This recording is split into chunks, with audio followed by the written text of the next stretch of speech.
There is one thing which I keep on saying on this platform, that in politics, everything is normally planned and executed to achieve certain political objectives. And we also know that the former president, Mzee Daniel Torotich Arap Moi, was laid to rest earlier this week. And this is a man who played politics throughout his entire life. But the question which we are asking, during his send-off, what were the political objectives? Were they achieved? So today I want us to dissect the politics during the former president's burial ceremony in Kabarak. But before we do that, if you are bumping on this video for the first time, I want you to take a second or two and hit the subscribe button down there, so that next time we produce a video like this one, you get notified. Now back to the main issue. The former president, Daniel Torotich Arap Moi, was buried earlier this week. And that burial was full of drama, especially behind the scene. But what can we learn, politically speaking, from that funeral? What can we pick out of it? Because we know for sure that funeral, there are certain political aspects which were well planned and scripted to achieve certain objectives. For us to understand this, let us begin by looking at the list of speakers. Let us begin from there. Who spoke during that event? Of all the people who spoke, the only person who spoke from Tanga side was one man called William Samoei Ruto. And he spoke in his capacity as the Deputy President of the Republic of Kenya. And I remember on this platform, someone was just reminding me that Moi family denied him access to Mzee while he was alive. So what was the need of allowing him access to Mzee? It was all politics. Now, of all those who spoke, there was, number one, there was Kamket, the member of parliament for Tiati. The choice of Kamket to speak, in my view, was intended to achieve political objectives. Who is Kamket in Rift Valley politics or in Kenyan politics? For those who might have forgotten, after the last general election, even before the handshake, Kamket was the first guy to call for constitutional amendment to introduce two things. Number one, the position of the Prime Minister. And number two, 7-year term, 7-year presidency. That was introduced by Kamket even before the handshake. And I remember after the handshake, around April, because Raila and Uhuru had a handshake around March 2018. In April, there was this homecoming of the member of parliament for Bureti. And Kamket went there to represent the to represent the Baringo senator, Gideon Moi. And in his speech, which was cut short, by the way, by allies of the DP, because the DP was also there. In his speech, this is what he said. Baringo, aye ni chama ya chama cha KANU. Na amesema niwasalimie. Na amesema niwaambie kwamba hapo njiani atakuja. Kwa hivyo hii maneno hii tunanalia anasema hapa atasema atakuja kusema yeye mwenyewe. Yeye mwenyewe atakuja kusema hapa. Na uamuzi ni ya raia. Uamuzi ni ya raia, lakini kusema kwamba atasema atasema. Na mimi leo nimekuja kama Yohana Mbatizaji. Kuja kutengeneza njia ili akuja aseme hiyo maneno vizuri.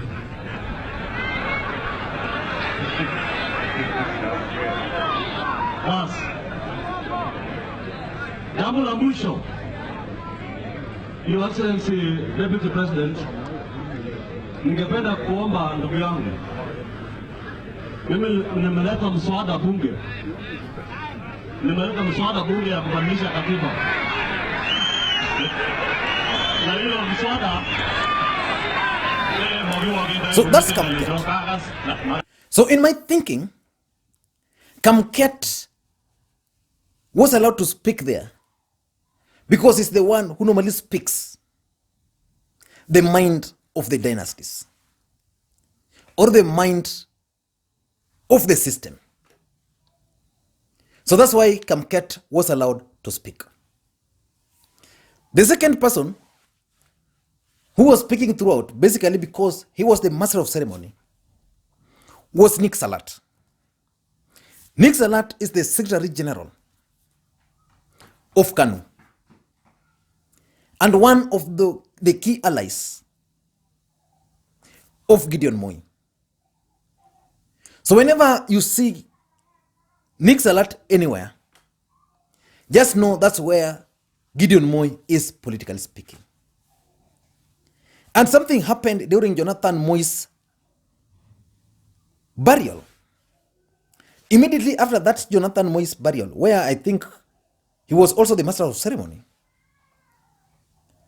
President Uhuru Kenyatta rewarded Nick Salat with an appointment. And Nick Salat's father was a close ally of the former president. So basically, Nick Salat is part of the system. And that's why he was allowed to be the MC at that event.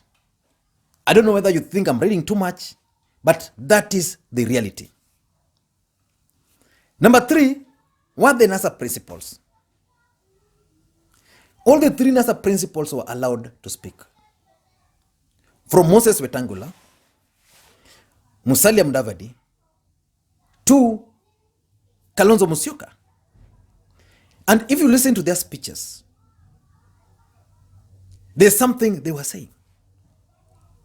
Basically, what these guys was relaying to the country, that the country is moving in one direction. That was the message. That this is the direction Kenya was moving to. And after that, Kipchumba Murkomen posted something very funny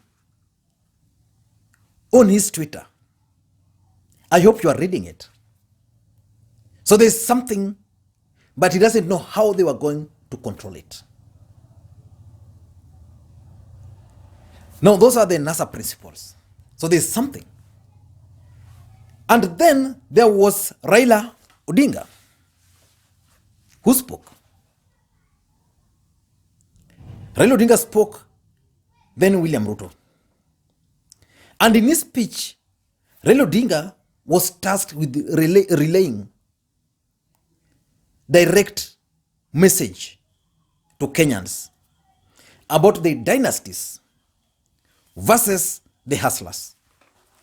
I don't know how you can how you can rate his delivery. But I think he delivered the message home well. That Mzee Moi, Mzee Kenyatta, and Mzee Jaramogi, all those people were hustlers. And they just worked hard for their families and for Kenya. And therefore, the families cannot be victimized because nobody chooses the father and the mother and where they were born. So Raila Odinga also delivered his message so well. I hope the kids are not distracting you so much. There's just a playground around here. So Raila Odinga delivered that message so well. Then there was Kipchumba Murkomen. Kipchumba Murkomen did not speak. Neither any of the senators spoke. Why was that? I think because the system didn't want Kipchumba Murkomen to speak. They didn't want any ally of the deputy president to speak. Because if this thing was opened to the senators and members of parliament to speak, it would have meant on the other side, we were going to have the majority leader speaking, majority of the National Assembly speaking on behalf of MPs, and then on behalf of senators, Kipchumba Murkomen was going to speak. The other alternative would have been allowing the speakers of both houses to speak. But the speakers cannot speak without introducing these guys. And of course, we all know that that was a purely state function, state burial. So probably the military had their own idea or reason for doing that. But I think Moi deserved respect because he was taken to the parliament, then it was just good for members of parliament through their representative to also be allowed to speak. But that did not happen because these guys didn't want Kipchumba Murkomen to speak. So they were locked out. Collateral damage. Number 6, there was the incident of Oscar Sudi at the graveyard. Oscar Sudi was kicked, literally, out of Moi's compound where he was being laid. Why? These guys were saying that this guy has been insulting the Moi family, calling them dynasties, using all manner of names to describe the family. Then what was he doing in that family? So he was kicked out. So basically, that was a message to these guys that Moi family are going to chart their own political path away from Tanga Tanga. And it's not going to be easy. And I've been informed in the next few days, Gideon Moi is going to call a major meeting for Kanu. Then number 7, the other thing which happened was the removal of the photo of William Samoei Ruto from Gideon Moi's page. I think I did a separate video on that, which you can refer to. I'm going to put the link to that video. Then, lastly, there was Gideon Moi's prescription, where he was giving medicine to key leaders. So I want you to go back to that speech, to Gideon Moi's prescription, and listen to it carefully, and give me your feedback in the comment section. Specifically, why he said that William Ruto needed prayers. I want to listen to your thoughts on that. And why, for example, Rachel Ruto, you remember how he described Rachel Ruto? I want you to get me your comments on that. And before I close, it is also important to remind you that after that burial, the next day, the former president, after the burial of the former president, the next day, President Uhuru Kenyatta physically went again to the home of the former president, just to be with the family. Can you read something in that? I don't know what you think. But from my side, I think that the objectives, the political objectives, were so many. And they were delivered.